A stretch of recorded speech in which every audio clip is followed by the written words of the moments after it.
So we're happy to have you here. Thanks for coming on to talk about it, and we'll have you back, of course, as you continue to shed light on American plans for this war in Iran. Let's take a step back now and look at views of this from around the world. I mean, it's a huge risk, the potential for American boots on the ground. Our 13 U.S. troops, as I said, have been killed so far in this war. Around 200 have been wounded. That's according to the U.S. military. How are allies watching next moves?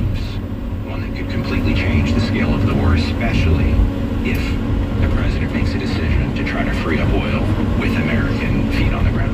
Well, I'll just start off very quickly with the Iranian perspective on this too, in terms of the international reaction, because what's really alarming, I think, to a lot of folks I talk to on the inside is there's still not an understanding of how the Iranians perceive what the Americans are doing. So President Trump might say this is a calibrated boots on the ground thing. We're not doing, as he said, Phil, we're not doing Iran, we're not doing regional commands, we're not doing occupation.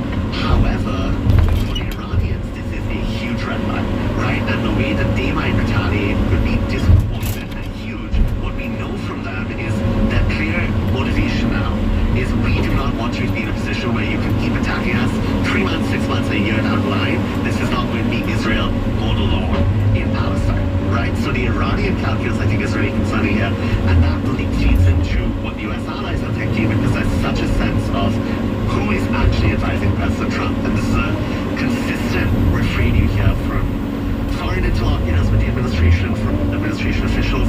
It does seem that expertise on Iran, expertise on energy is not getting up to the White House, and that there's kind of hawks in the presidency here. Senator Lindsey Graham, Mark Levin, conservative radio host, and of course, Minister Benjamin Netanyahu. Well, while the administration mulls its next options on troops to secure the Strait of Hormuz and other infrastructure around the Gulf, this week the president made several statements. Let's recap a bit. On Monday, he said this.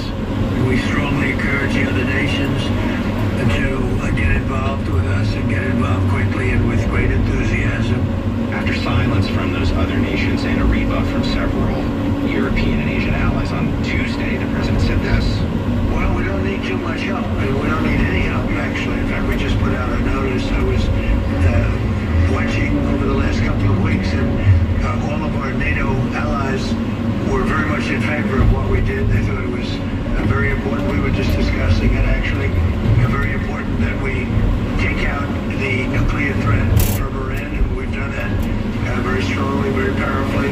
Now, Iran's foreign minister, Abbas Araghchi, heard all of that. He responded this way. They are asking other countries to come and help them so that the Strait of Hormuz remains open, which, of course, from our